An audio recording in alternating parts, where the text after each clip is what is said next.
going on, everybody? Welcome back to the Going the Distance podcast presented by ImmaculateSports.com. Twitter's at ImacSports. Instagram is also at ImacSports.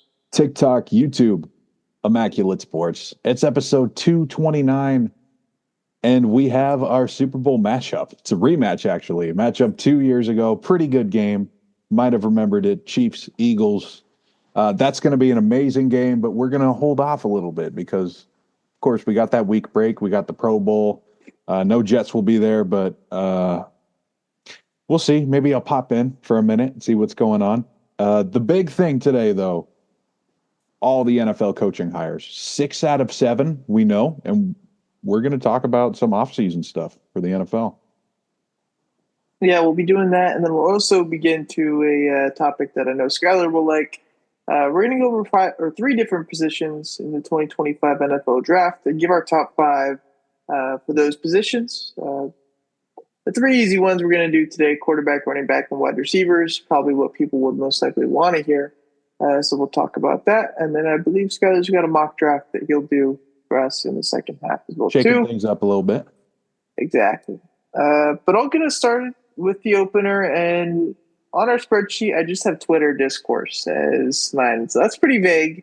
But what I mean by that is usually, and I mean this in MLB sense, is that fans of teams will be like, "Oh, we're going to sign this guy," or "Oh, we're going to sign this guy," and for the last, forever, pretty much, these fans have just kind of been having to do nothing in that spot. We haven't, gotten to enter those conversations and kind of be, excited by the potential of signing some free agents. But what we've seen over the last 3 or 4 days with Brent Rooker and Jack Flaherty has been pretty exciting on Twitter because they seem to be developing a bit of a friendship. And Brent Rooker even said, "Please sign with us," to him in response to one of his tweets. And I was reading an ESPN article today, and they had Jack Flaherty, now that his price has dropped a little bit since he hasn't, signed, at least until the end of January, maybe into February as well too. But the price range might be suitable for the A's as well now, which would be cool because that'd be a good starter for us to get. And just being included in those conversations is not something that A's fans are used to. So the fact that we are in those is pretty cool. And I hope, even though it's probably still a long shot, that Jack Flaherty does become an A because that'd be a valuable asset for us. Either way, he's taken that captain role very seriously and very quick right after getting that contract. So that's cool. 100%. Yeah, it's just funny. Before I move on, like the Jets have had a little bit of that, but the complete opposite way. It's like Sauce tweeting, "Hey, at T. Higgins, please don't come. Trust me, bro." And like, I'm pretty sure they're joking, but it's like, come on, Sauce, can't do that.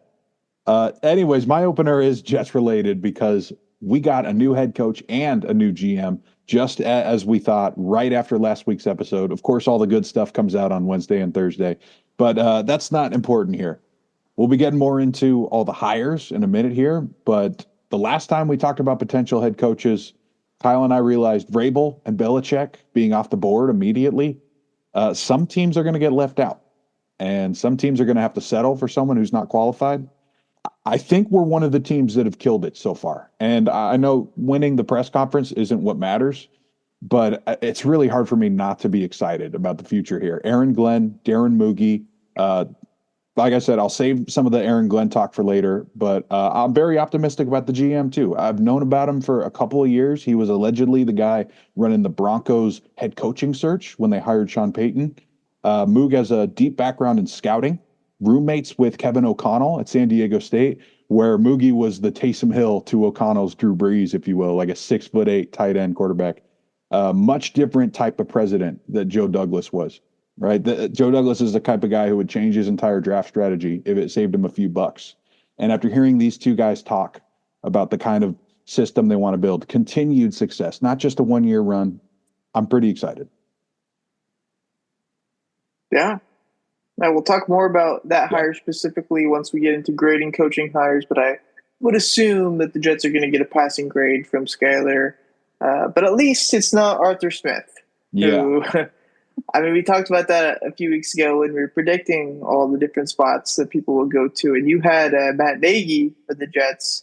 I believe I had Glenn because I thought that was a perfect fit. And as we see it, it actually happened. So we'll get more into that in a few minutes. But before we do, we have to talk about the player, defensive player, and rookie of the week, as we always do here in episode 229. So we'll get started with the player of the week. Skyler, who do you choose?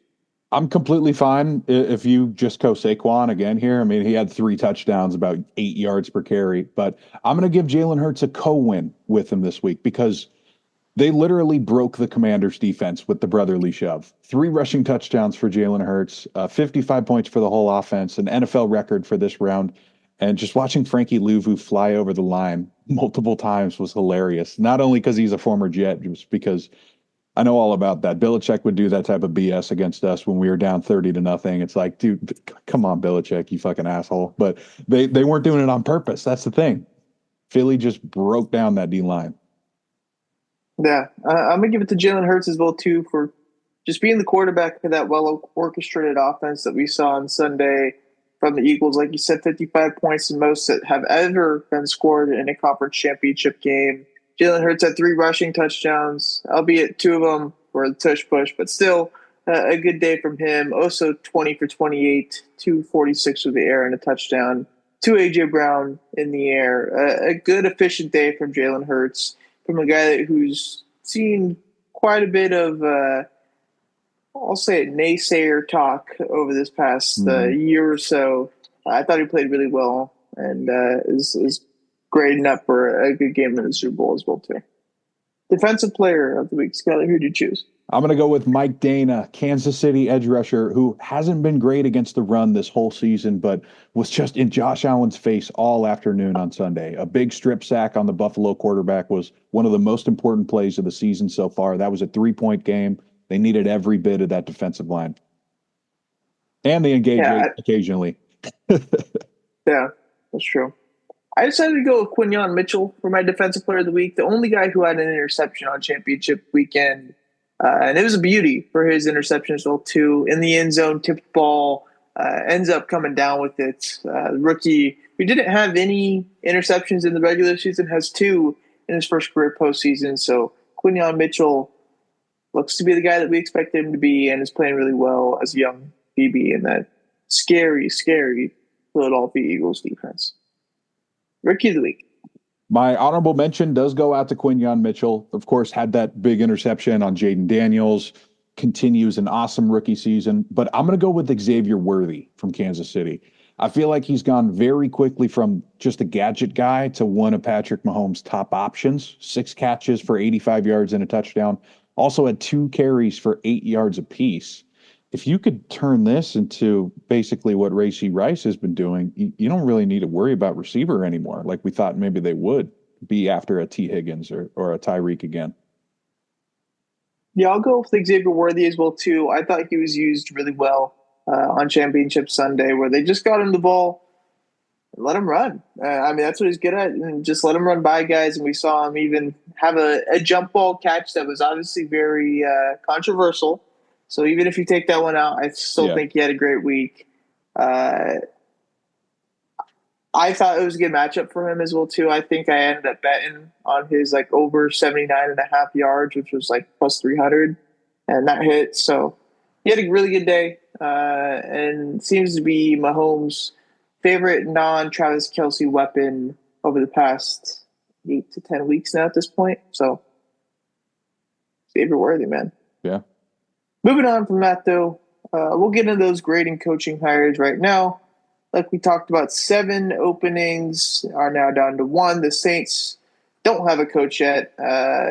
Looks like Kellen Moore could be a guy for that job, but we don't know for sure, so we won't grade that one. We'll do the other 6, though, starting off with perhaps, I would say the biggest opening, but one of the biggest just scenarios with Ben Johnson going to the Bears. Yeah, I feel like before we start this off, we should keep in mind that creative play callers don't always translate to the same kind of head coach. But I think you still have to give Chicago an A. If anyone can unlock the potential of Caleb Williams, Ben Johnson's probably the guy that can do it the quickest. I completely understand why they did it. And I guess the Raiders never even did make an offer, according to Mark. Yeah, saw it today. Did you grade it? I didn't hear if you did. Regular A. I feel like Uh, the ability he's going to have to help Caleb Williams is enough to give me an A. yeah, I give it an A as well too. No, no A minus, no A plus.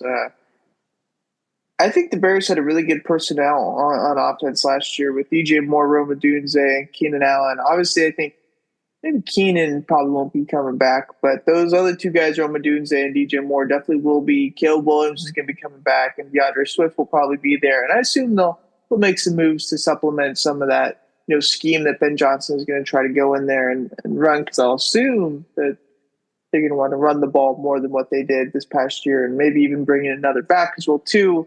But this is a good spot. This is probably the best spot for Ben Johnson. I think why we saw this signing happen so quickly was pretty key on why the Lions lost that game against the Commanders, and that was quarterback play. Jared Goff just didn't play good enough, and Jane Daniels played amazing. And so you really don't have as high of a ceiling if you don't have that good of a quarterback. And what better guy to go to than the previous first overall pick, Caleb Williams, supposed to be this crazy prospect. I thought he had a great year, even with some underwhelming touchdown numbers in his rookie season. And I assume, I said assume like 10 times already, but I think he's going to do really good with Ben Johnson as his head coach in the coming years. So I give it an A. I'm not going to be a hater that I wish that I probably am going to be on the Bears over these next few years with him at the helm. Next one, definitely the biggest name of a coach, Pete Carroll goes to the Raiders. What do you think about that one? I gave the Raiders the slightly worse A minus here, pretty much just because Pete Carroll's already 73 years old. This thing isn't supposed to last forever. But I think it can work for a couple of different reasons. First off, Pete Carroll is one of the few guys on this list that is not going to take any shit from the ownership. You would imagine Mark and Tom Brady are basically going to hand the keys over for a couple of years. Let the Hall of Fame coach try to install a winning system for a team that desperately needs it. My favorite example of this kind of hire working involves a guy we did talk about for a little bit yesterday, Bill Parcells. He retired after his time with the Jets, but then he came back. And when he was around Pete Carroll's age, he tried to help fix the Cowboys, who were really bad when Aikman, Emmitt Smith, Michael Irvin all retired. And Parcells helped them find an undrafted quarterback no one knew about. You may have heard of Tony Romo, took him to the playoffs immediately. And even though it didn't end well his last year with the Tony Romo fumble on the PAT, a legendary coach can definitely leave his mark in a short amount of time. So I'm okay with this. My bias for the Raiders, I think, is going to show here and even bring down my grade a little bit to a B minus. And I don't think that's necessarily based off of Pete Carroll. I just think it's our previous history in hiring head coaches and how I am kind of inherently going to doubt what we do now at this point. Because I've been, happy about previous hires that just didn't work out. So I think I need to be slightly upset about this one for some reason. I don't know if that's 100% straight thinking, but it feels like at some point, like it's got to hit at one point. And maybe it does with Pete Carroll, but he's already 73 years old. And I think the biggest argument for him not being a good head coach at this point is that the last 3 years that he was in Seattle as a defensive guy, his defense was terrible. And then maybe that could be a personnel thing. He just didn't have the right players. And maybe going to Las Vegas and having this new team that he's going to deal with that has, a defensive player of the year type player in Max Crosby and good supplemental pieces and, Christian Wilkins and maybe Trayvon Merrick or there's a lot of guys that they got to get in free agency to really sort this thing out. But I would be a pessimist more than an optimist this time around when it comes to it because I've been an optimist far too many times with the Raiders and it didn't work out. But still a decent grade, a B minus will pass. But 73-year-old head coach, you got to wonder about how long he's going to be there. Next up, Skyler's guy Aaron Glenn goes to the Jets. So yeah, of course I got an A, and also of course I'm going to explain it here because I don't think I could be happier about this hire. Yes, Mike Vrabel had success in the league already, but fuck him. We don't want any Patriots in the room anyways. Keep him out of the building. I was preparing for the worst. Like you said, I had Matt Nagy. I wasn't sure if Aaron Glenn was going to be up to the challenge of rebuilding one of the most cursed teams in football. But after hearing him talk at the presser, I'm convinced he really wants to be a Jet again. Aaron Glenn played a long time for the Jets. He knows exactly what it means to wear that jersey. You know, some teams like the Cowboys and the Raiders and the Patriots, they already know that. It's a big deal for their brand. But the point is, Glenn has wear the green and white, and that means he's been a part of a 1-15 season, and he knows what it's like to be the captain of a team that goes to the AFC Championship game. And he shared at his press conference, he still holds a grudge over that game. That's why he came to the Jets. This is the closest thing to Rex Ryan and exactly the type of mentality they need, right? The goal is to start competing for the division every year, not once every 5 years. And I want him to remind the Patriots, the Bills, and the Dolphins that the Jets are the toughest and the meanest team in that division. And he's the right guy for that mentality. Yeah. I have a similar high grade. I gave it an A. It feels very in-house signing, even though it's not, because obviously it's been 10 years. Has a history with the Jets. But I think the biggest thing for them in this head coaching hiring process is that it needs to be somebody that takes this personally. And that can just necessarily mean that, like, they're going to be personally affected after this if it doesn't work out. Like, they're going to be bummed. They're going to be depressed. And I think Aaron Glenn's exactly that guy. Like, he doesn't want to win for his sake. I think he wants to win for the Jets' sake, and that's what needed to happen. Because I think it kind of got twirled around with Robert Saleh. And I think when you look at, like, the whole, like, energetic DC hire that Aaron Glenn and Robert Saleh both kind of are, you can kind of fall into the trap of saying, hey, this is the exact same thing. But I just don't think Robert Saleh had that personal connection to it to be in a Jet, and Aaron Glenn obviously does. So I like it a lot. I think it's the right culture guy, and obviously you don't win any Super Bowls by having a good press conference, but it doesn't hurt as well either to at least get off to the right start. And Aaron Glenn has gotten off to the good start 20 years ago, and he got back off to that same foot with his press conference on Monday. Next up with Dallas, they go with Marty Schottenheimer's son, Brian, former OC for the Cowboys, now the head coach. I forget what Jerry Jones called him, but it sounded like really like rude to Brian Schottenheimer. I gotta look it up while you talk. But what's your grade on this? I do like Shoddy a lot, and I think he's beyond qualified to be a head coach. I mean, dude, he made Mark Sanchez look really good for about 3 seasons, but this isn't the place I would want my first opportunity to be. So I'm going to give the Cowboys a C grade for it. Shoddy's been a part of some great offenses, 30 plus years in the NFL, and I think he can get the job done. So that's why I didn't give him anything below a C. The Cowboys just clearly didn't have a plan here. You know, Kellen Moore, I guess, isn't going to commit to anything while he's preparing for the Super Bowl. It's a lot of distractions. Maybe that's what was the problem with Detroit this year. But I mean, if Schottenheimer's office is the closest to Jerry, that doesn't mean you should hire him immediately, right? This guy's going to end up being a scapegoat for the Cowboys because it's the most convenient. Am I missing anything here? Yeah, I would say even if the Cowboys are winning again, I think they're still going to move on to the next big shot coordinator, whoever that will be next year, which sucks for Shoddy because I think he's a fine coach.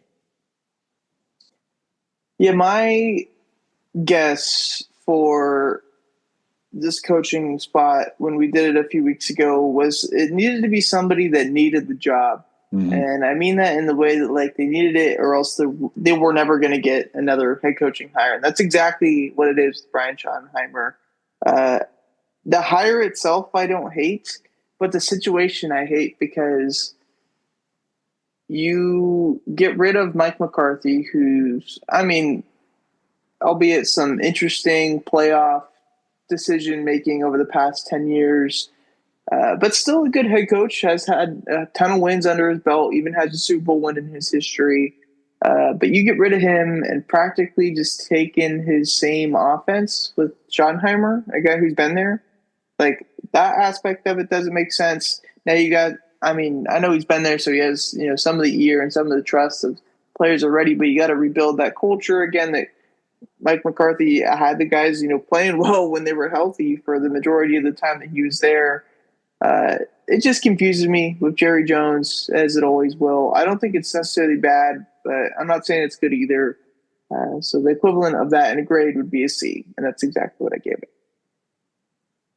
Next up, the interesting Liam Cohen goes to the Jacksonville Jaguars after a complete saga that unveiled over the past week or so. Yeah, I'm going to give Jacksonville a D grade for the process. I don't even mind Liam Cohen. That was my prediction for them last month when we first did this. But this feels a lot like the Cowboys pick, going with the most convenient guy in state rather than the best fit. I really just feel bad for Todd Bowles, man. He finally figures out how to build a great offensive staff as a defensive guy, getting Sam Darnold killed a couple years back. And now all his guys get poached every year. Dave Canales looked pretty good in Carolina, same system, but at the end of the day, it's hard to hit a dartboard with your eyes closed. And this may be the one that falls apart. And I don't even care about the press conference necessarily. Dan Campbell had a weird one, and he's perfectly fine. I just don't know about Jacksonville. I think they probably should have brought some structure in rather than the closest offensive mind to the building. Yeah.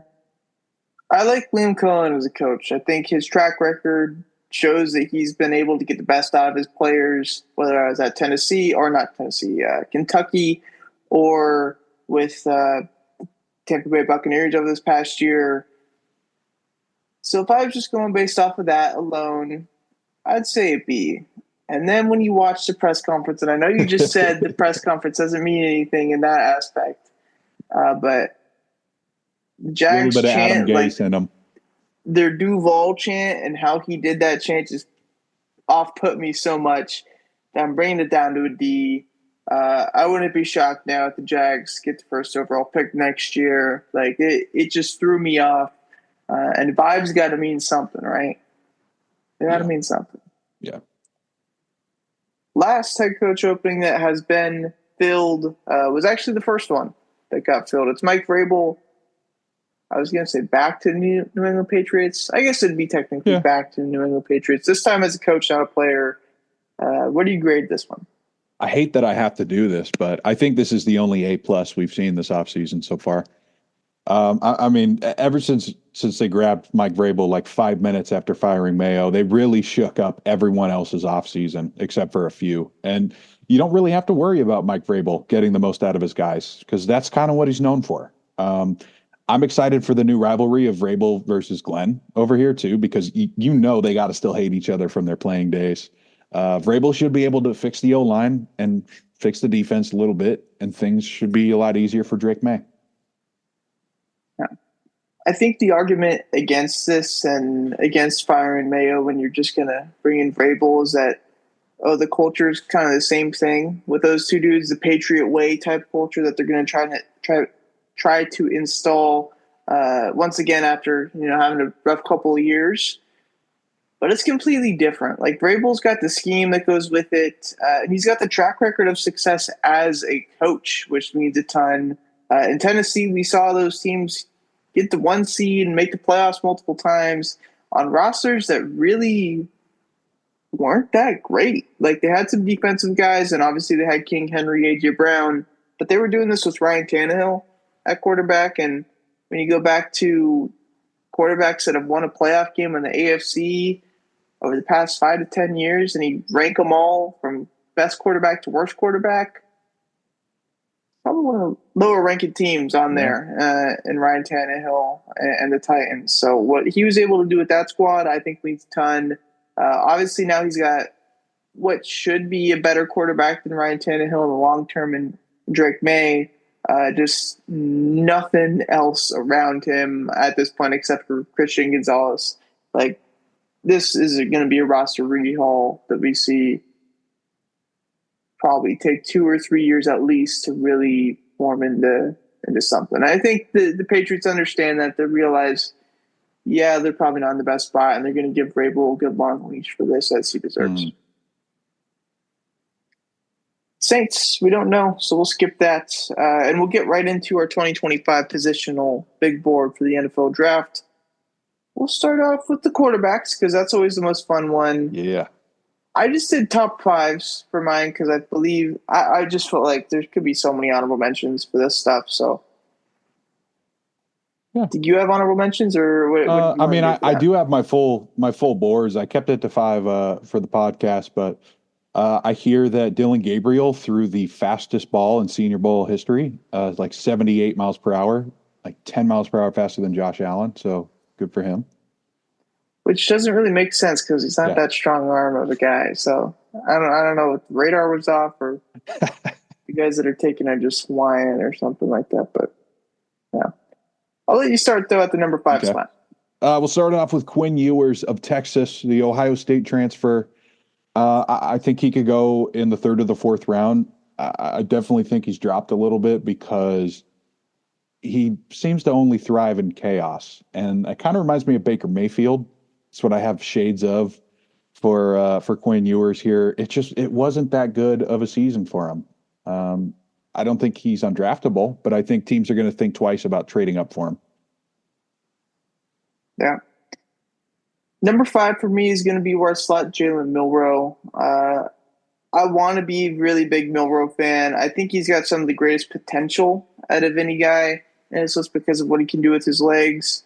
But I just don't love the quarterback. I love the runner. I think he's a super dynamic playmaker there. And I think he's got obviously great strong arm, all that, but just the makeup of a quarterback is not really there right now with him, unfortunately. We saw that in his touchdown to interception ratio in Alabama, even with some of the greatest weapons that you could have on a college football field. I think he's got the ability to succeed as a passer and in the NFL as a quarterback. I just don't see it right away. I definitely think he'd be a guy that needs to sit back for a couple of years and mature and really be able to hone in that passing game against NFL secondaries that is just not going to be there from the get-go. Number 4. At the 4 spot, I'm going to have Jackson Dart of Ole Miss and USC. Again, a similar grade as Quinn Ewers here. He's got the arm talent. He's won a lot of games.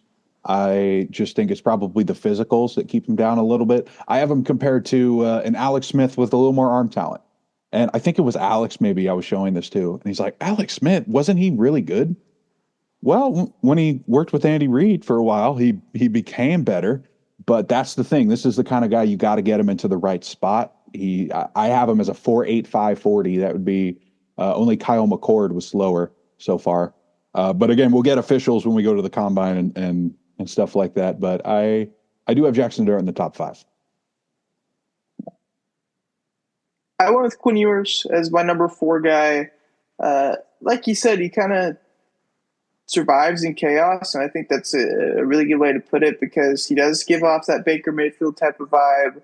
He's got all the tools. I don't think anybody's lacking that, but the consistency has been the problem for him. And obviously, Texas has had some of the greatest weapons around him in college football these past few years. We've seen him even struggle with that. So I just don't think in general this is a very deep QB class, and I think we're seeing it this year, or with this spot, especially with Ewers, where in previous years I definitely have Quinn Ewers out of my top 5. Mm-hmm. Number 3. At number 3, I did keep Milroe up here. However, I think there's a pretty big drop off from the 1 and 2 guys, and we'll talk about them pretty soon. I have Milroe second or third round is pretty good for me. I don't think he's quite the freak athlete of Anthony Richardson. They're projecting his 40 time to be a little slower than Riley Leonard. So my comparison is going to be Malik Willis. I think that in the right situation, we saw what Malik Willis did in Green Bay when he had to step in. He looked really good, but you're not going to hand him the keys, right? Another guy I'm probably not taking in the first round unless someone is like, whoa, this reminds me so much of a whatever. I'm not going there, but if someone sees Jalen Hurts in him, then they're going to take him. Right? Jalen Hurts wasn't a very highly regarded prospect until he goes to the Senior Bowl. But Jalen Milroe, I'm still holding out hope for him. Yeah. The number 3 spot for me, again, has a big drop off from 1-2 down to the 3rd spot. But I have Jackson Dart here, and I really like the prospect that we've seen. And I really like the experience that he's had in that air raid type of system that Ole Miss has had under Lane Kiffin for quite some, or not Lane Kiffin. Lane Kiffin. I always get him and Lincoln Riley mixed up. But I think his running, even though he's not the fastest guy, is very usable, especially down in the red zone as well too, which serves as a interesting fold that can happen or be usable for offenses in the NFL. And he's got the ability to just kind of make every throw at this point. I was watching a lot of Trey Harris highlights earlier today, and you just see him hit him wherever. It doesn't matter if it's short, if it's long, if it's way down the field, or it's his sideline, whatever it is. He's got the ability to make the throw and get it to him. And I think he's got the most experience as a thrower in college football out of any of these five guys that we listed. So, like that, couple of years in the SEC definitely helps you in the experience category. Number two. At number two, I have Shedeur Sanders, Colorado and Jackson State, of course. Really polarizing guy, and the strengths definitely outweigh the weaknesses right now. So I would be okay taking him in the first round. The comparison, though, I have is Teddy Bridgewater. The one problem you have is if he's not able to bulk up enough because he's trying to get a little quicker. He took a lot of sacks. That's the one thing he's got to work on, get rid of the ball, but he's got elite, what's the word I'm looking for? Anticipation. He knows where everyone's supposed to be, and that's the golden tool that you're looking for in quarterbacks. So another guy, you probably have to get him in the right space, or it's going to take him a couple teams to figure it out. But I like Shedeur Sanders. Reminds me of Teddy Bridgewater. Yeah, I like Shedeur as well, too. I have him as my number two spot as well. I saw somebody say that his floor is Geno Smith or something like that, which would make you a pretty ridiculous prospect. But I like Geno Smith as like a good comp for him. And that's just because Geno's got the ability to make every throw. But sometimes he makes mistakes in just his headspace and holds on to the ball too long sometimes. And maybe he thinks he's a bit more mobile than what he actually is.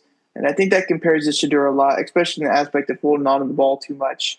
I know you can blame it on a shitty O-line, which is definitely a reasonable fault of that Colorado team. But Shedeur wasn't doing it any favors. It wasn't getting the ball out to his playmakers, which we know he had a vast amount of playmakers to use at Colorado. I think that's one of the biggest faults against him. But as a QB prospect in general, I like him. And I think he'll form out to be a decent NFL quarterback. Well, not to give it away, but the number one guy is Cam Ward. So tell me about Cam Ward. Yeah, so Shedeur Sanders is really highly regarded on this list because he's got a pretty high floor, right? He's probably the smartest guy on this list. Cam Ward's the complete opposite. I have him number one because ever since I watched him play at Washington State, he reminds me of Steve McNair. He played with Baltimore and Tennessee in the 90s and even went to a Super Bowl. But it's the way that even though he was a no-star recruit playing in the FCS, he played like he was the number one pick every time. It's ridiculous confidence. It's ridiculous playmaking. You're going to run into some trouble when you're throwing a lot of interceptions. That's for sure. But that's why I have him number one. This is the one guy I would say I wouldn't be surprised if he turned into a star. But who knows if we even do get a star out of this group. And again, that's why some people like Sanders. But I think Cam Ward is the highest ceiling by far out of this group. Yeah, I agree. I see Cam Ward as a more mobile Big Ben. I think will be an easy way to put it because he's got that like really quick, twitchy playmaking and the really just calm, relaxed presence that we see a ton with him. It just like highlight videos in general. Yeah. The mobile side of it, I don't think hurts him too much. Obviously, he's not going to be a guy that's running around making all these crazy plays. But if you got a quarterback that can throw the ball, I mean, that's just as useful. So I like Cam Ward the most. Obviously, he's got probably the ability to end up pretty shitty as well, too, if things just don't work out for him. But I do think, just like you said, has the highest ceiling of any quarterback in this class. Maybe Milroe has higher, but it's pretty close. Physicals, yeah. Moving on to running backs. Any honorable mentions or right in number 5? I want to shout out Cam Scatteraboo because I haven't finished this. You kind of got to see the running backs go run at the combine before you really know how quick they are. But Scadaboo has dropped over 30 pounds in the past 2 years. I had his comparison as James Robinson, all power over flash, but he's definitely good enough to start multiple years on his rookie contract. And that's why you take a running back in, say, the fourth round to get him on that cheap deal and run him into the ground. And I think Scadaboo is definitely up for that challenge. That's why I feel like we got to shout him out. Damn, I left him off my list. I'm not saying he won't be good in the NFL, but his kind of archetype doesn't transfer as much in comparison because it is more of a power back. I know he's got really good like receiving ability, which is not something we see a ton from power backs, but I just don't think his I don't think a running back's power is going to transfer as well as it would as speed. And we all know Cam Scadabo isn't the fleetest of foot. Which brings us to number 5. Who do you got? I got Quinshon Judkins, Ohio State, transfer out of Ole Miss, a big riser for me thanks to the playoffs, because there were a couple games where maybe Travion Henderson took a 70-yarder, so he took a drive off, and Quinshon Judkins just mashed them over and over. 6 foot, 220 pounds. I compare him to Kareem Hunt. I just think he's going to be an all-around, really trustworthy back to have. Yeah. I also have Quinshon as my number 5 guy. I don't think he's got the highest potential, but I think he's very well-rounded and a very pro-ready NFL back that will probably get some of the most touches out of any of these guys in the rookie season. Does he do any one thing specifically well? I don't think so. But he's just super complete and a good all-around prospect. Number 4. At number 4, I got Dylan Sampson out of Tennessee. I really liked this season. He was really good. For a guy that's 190 pounds, he scored a lot of touchdowns. The projected 40 time for him is going to be 4.35, by far the best out of this group. And I compared him to Mostert. He seems like a Miami back, the way that he's way more powerful than his size would advertise. Yeah. I also have Dylan Sampson as my number 4 spot as well, too. I thought he has really good instincts. Like you said, for not being that big, he's really good at the goal line and had a lot of touchdowns this year, even inside of the 5 and stuff, and just getting those last 5 yards is usually the toughest 5 yards on the field, and I thought he did an exceptional job at that. Speed is something that is talked about a ton. I didn't see it as super game-breaking in the film, but I still think he's fast. I just wouldn't call it. I can't really think of a back who's got comparable speed to him right now, but he's good, not great in the speed department, would be my opinion, even though he grades out to probably have a really good 40 time. Number 3. At number 3, I got Travion Henderson. Ever since I watched him as a freshman, I knew he was going to be in my top 5 for this list whenever he did come out. And it reminds me a lot of Breece Hall. He's going to run under 4.4. He's already 210 pounds, and he's got ridiculous vision, right?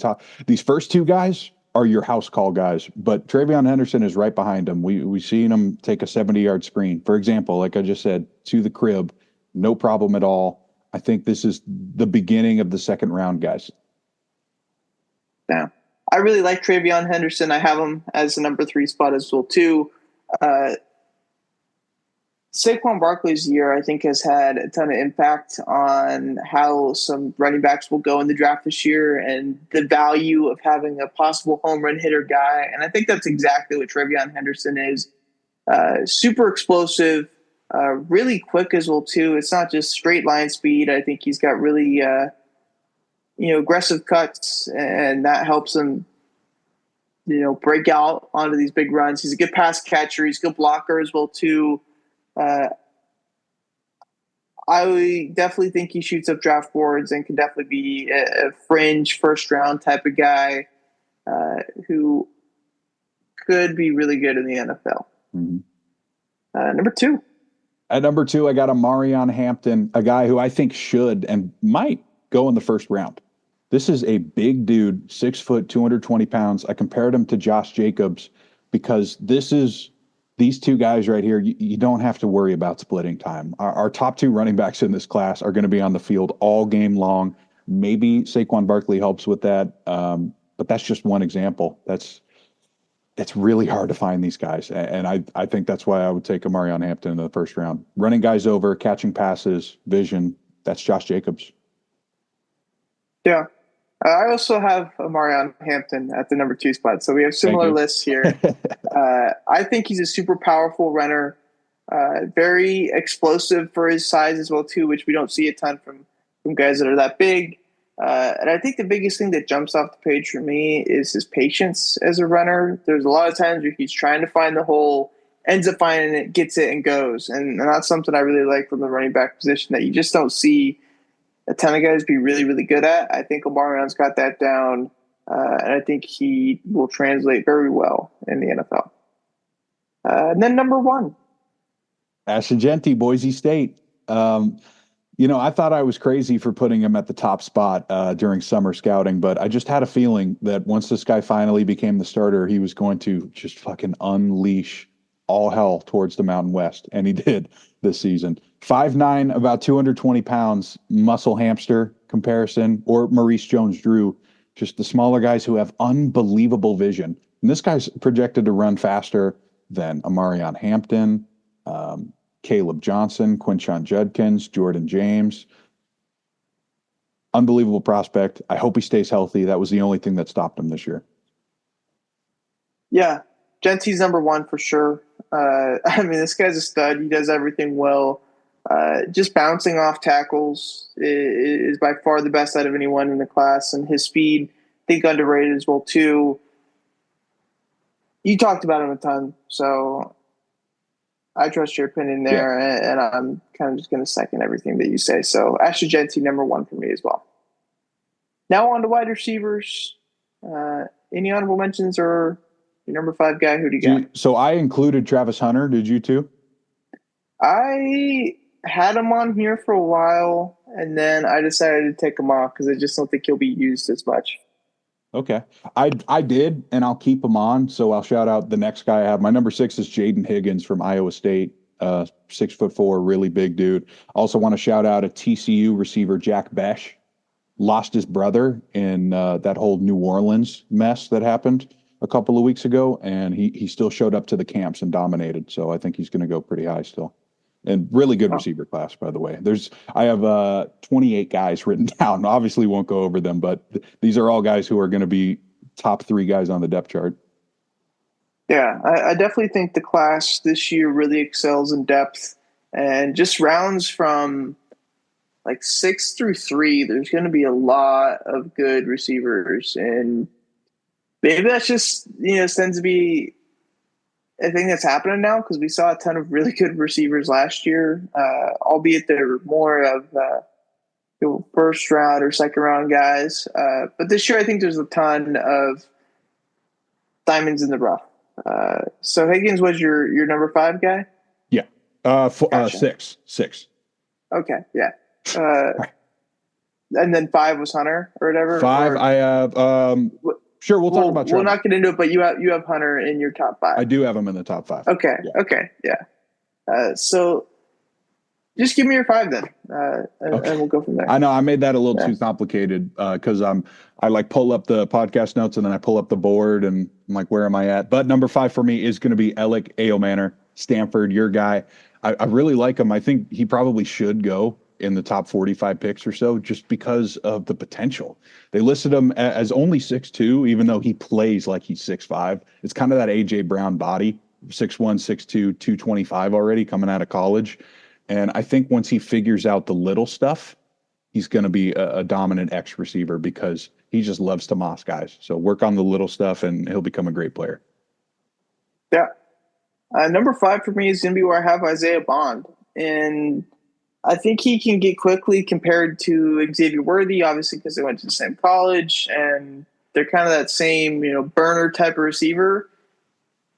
Isaiah Bond's not just that burner. I think something that Xavier Worthy doesn't do well is he's really fast, but he's not that like quick and agile and doesn't really, change direction that well. Isaiah Bond does, and he's really quick. He's way stronger than what I expected, and his route running is really good as well too because You always got to watch out for the deep stuff, which makes the shorter stuff become more open. And then if he breaks a tackle and makes a guy miss, you're in a shit ton of trouble. So Isaiah Bond's my number 5 guy. A guy that I like a lot more than what I was expecting to like when I was doing this a couple days. Number 4. At number 4, I got Travis Hunter, Colorado. He reminds me a lot of Garrett Wilson, actually, and maybe it helps that I watched every single Garrett Wilson game, but the way that Travis Hunter is really slender, right? Maybe not even 180 pounds. We'll see what he weighs in at, but he's still probably the most aggressive receiver over the middle in the nation. That reminds me so much of Garrett Wilson.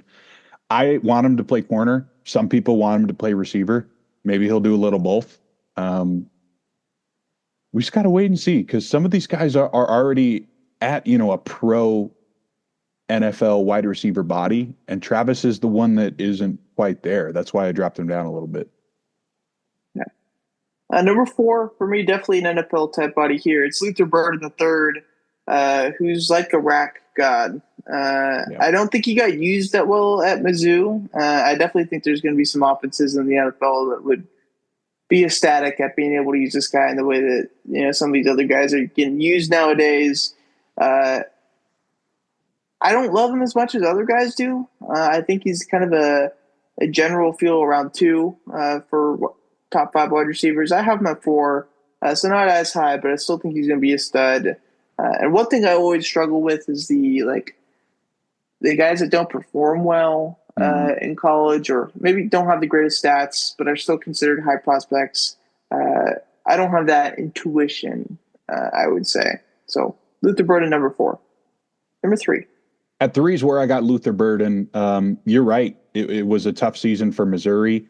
The quarterback played well, Brady Cook, and he might even get drafted, but it just all didn't turn into wins necessarily.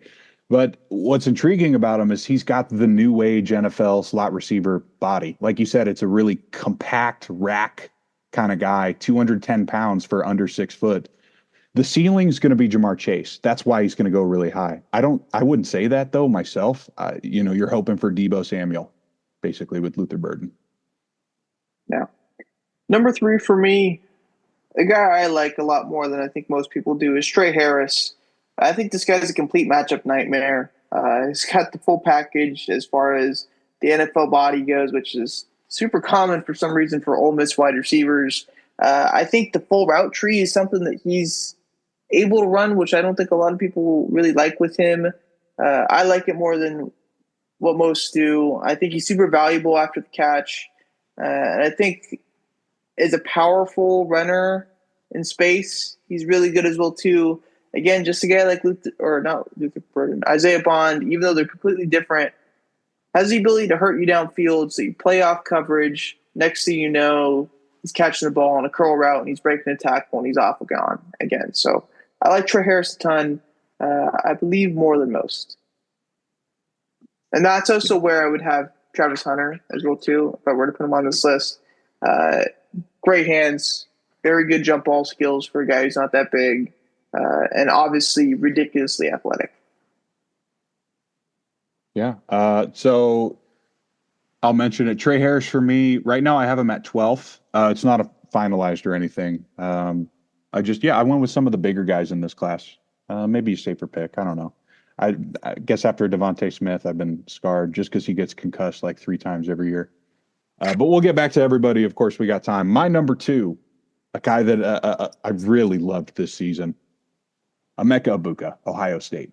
My comparison for him is going to be Amon-Ra St. Brown. Reminds me so much of him. Speedy as hell, yet the best part about his game is the blocking and the route running. He came back for his senior year and just really became a true number 1 receiver, even though Jeremiah Smith was there. Maybe that's why they ended up winning the championship. But just awesome season for Emeka Egbuka. Yeah, I also have Emeka Egbuka as my number 2 guy as well too. The experience is something that is obviously there with Ohio State. NFL level route runner to the fullest extent. Like, this guy runs super crisp routes. His hands are there. The jump ball's there. Super athletic. A pretty full package as a wide receiver who's never really gotten the full ability to shine at Ohio State, and I think that kind of makes him underrated. Obviously not to guys that know who he is. But I think as a prospect as a whole, if he was the number one guy in Bama or something like that, or Jeremiah Smith didn't exist, and it was like Egmont Cooper, or JSN didn't exist, or Marvin Harrison didn't exist, like he would have been a guy that we were talking about a lot more. Maybe even can still shoot up draft boards to be top 15 pick. I think that might be a stretch, but I think a lot more people are really starting to realize how good this guy is. And then number one.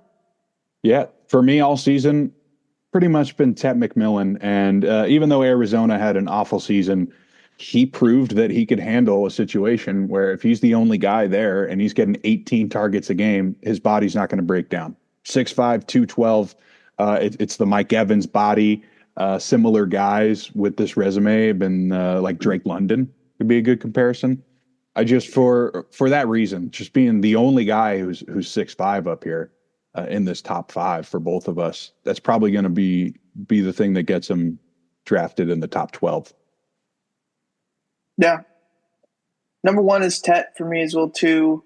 I think some people are scared of him because of the Quentin Johnston archetype that he kind of embodies, where it's that big receiver, has the ability downfield, showed it in college in RAC as well, too.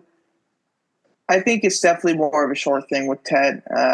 Obviously has that great downfield ability, but he's really fast, really good after the catch for a guy that's that big. And I don't think we see that too often. I like the Mike Evans comparison, but also Mike Evans is really, really bad after the catch. So I don't really know exactly if there is a straight up good, maybe I wanted to say T. Higgins. I don't really know. No one's really jumping good. higher than him. Yeah, I don't think there's a clear comparison for him right now in the NFL. Maybe if Mike Williams that didn't one get year of Martavis Bryant, that 1 year of Martavis Bryant might be it, where he was kind of just everything and just was also ridiculous size as well too. Martavis is a bit more skinny. Tet's a bit stronger than that, but Martavis still found a way that year. So maybe that was Tet. All right. Obviously not the greatest comparison, but still, I think he's going to be a stud. Yeah. And I hope he's a Raider. Anyways, moving on from that, we're going to find out where they all go in the draft now. Let's go to mock draft. Yeah, I did one last night. I basically took everything that I was going to say about the coaches and how this is going to change the organization, and I tried to put that into a mock draft here. So some things are completely shaken up, and let's just get right into it. The Titans at number 1, they mentioned they're not going to pass on a generational player. I am taking Abdul Carter.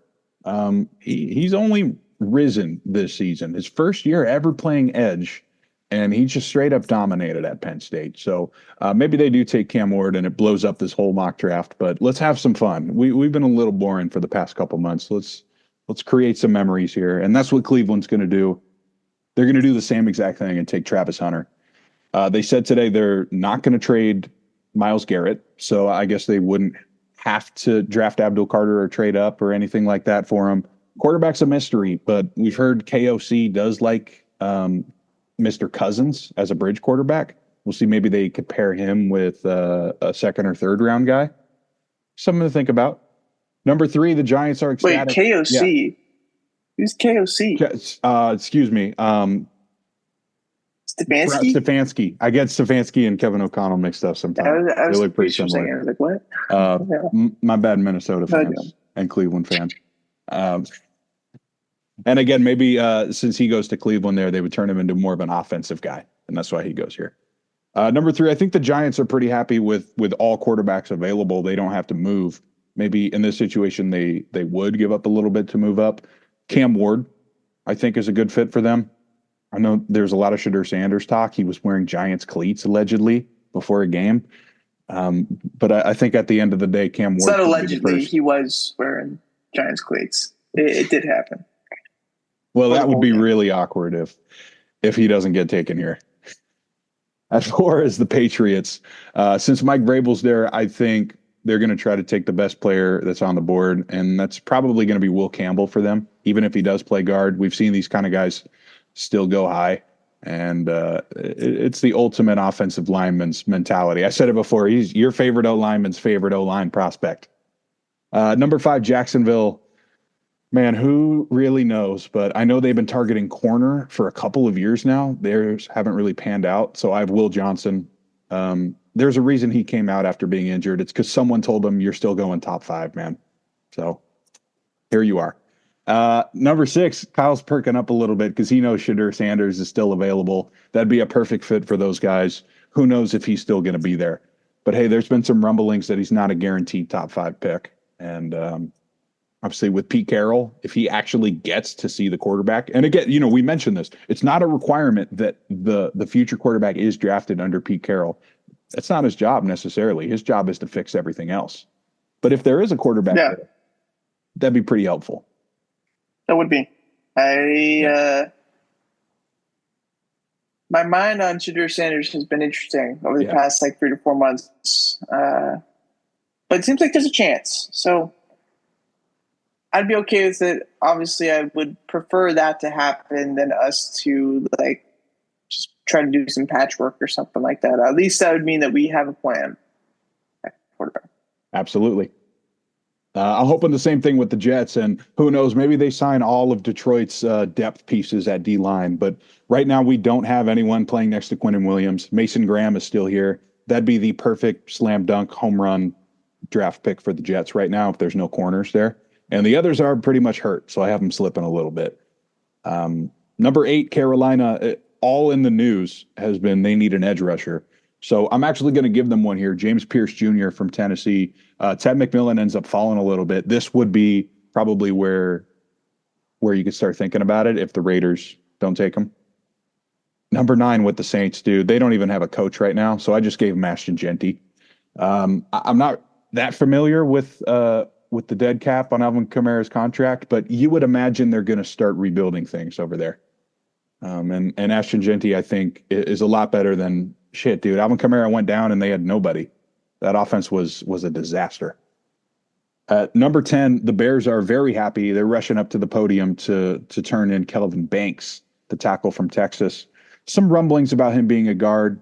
At the end of the day, the Bears don't care. They just need bodies to protect Caleb Williams, especially with the offensive-minded head coach. You would imagine that's where they're headed here, whatever tackle's there.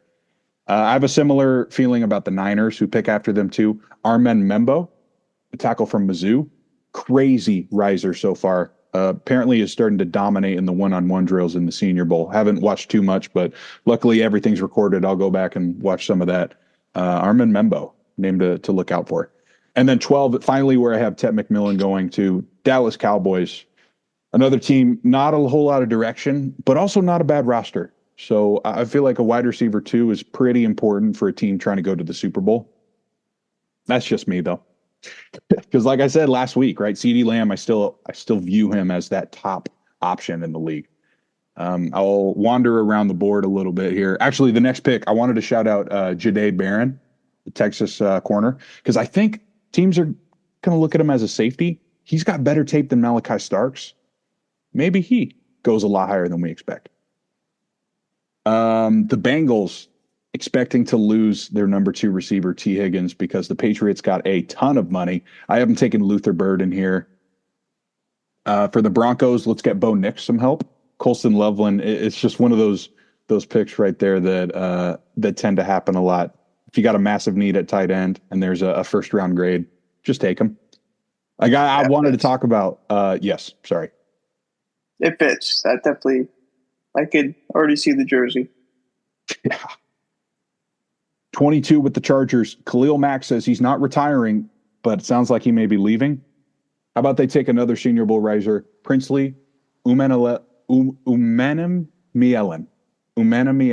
the edge rusher from Ole Miss. He came into the Senior Bowl weighing over 260 pounds as a speed rusher. That's just one of those things that when the GMs actually get to see him in person, they go, holy shit, this is a first rounder. Someone's going to take him. I still like the Vikings taking a running back because they got a lot of great pieces. We just haven't really seen J.J. McCarthy play or know what's going to happen with Sam Darnold. So I haven't taken a Marion Hampton here. Another player I want to talk about too, Maxwell Harrison, corner from Kentucky. tankathon boards, have him ranked 60, 70. I think he can go in the first round because he played really good man coverage in the SEC.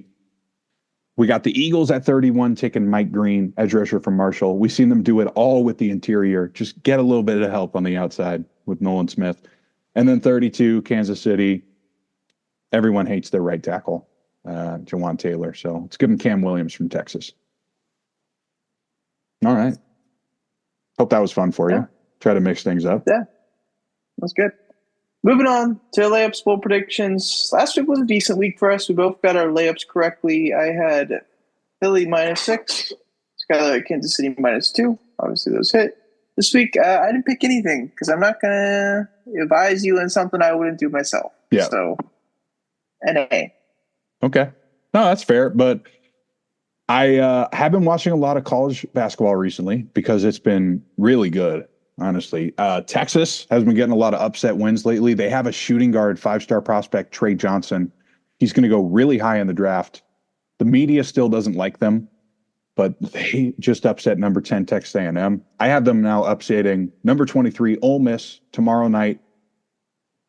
Kind of a shot in the dark, I guess, but Texas has won a bunch of really close games against ranked teams this year, and one of those teams that probably should be ranked. Full prediction. Last week, I had Dallas got a touchdown. It was super close. They were trying to get him a touchdown, got him a couple runs with the ball. Unfortunately, could not get in the end zone. Even had a pass interference penalty called at like the 1 or 2 yard line. Unfortunately, did not happen though. Skyler had the Warriors in their choking performance against the Sacramento Kings last Wednesday. Of course, that did not happen. This week, I also went NA because of the reasons I just said for the layup. I'm not going to do something that I wouldn't want to do, and I don't like anything right now. Just bet on the Senior Bowl MVP. Yeah. Jalen Milroe. I don't even think you can do that. That'd be hilarious. Anyways, my bold prediction, I'm sticking with basketball. That's basically what we got for this week if you're not a Pro Bowl bettor, which is probably the smart thing to not be. But how about a little Western Conference Wednesday night matchup? Minnesota is going to Phoenix. Both having kind of down years. So I'm going to have Minnesota winning again at Phoenix. They beat them earlier this season. Phoenix almost blew a massive lead last night to the Clippers, who, again, you may not really care or not be surprised, but the Clippers were supposed to be a really good team this year, and they're not. So let's have Minnesota and Edwards and all of those guys. Julius Randle's even playing better, but just to have Phoenix choke one on Wednesday night, I don't think is that crazy. Yeah. That's going to do it, though, for episode 229. Next week, episode 230. Super Bowl preview. We'll preview the Super Bowl, which is a big one.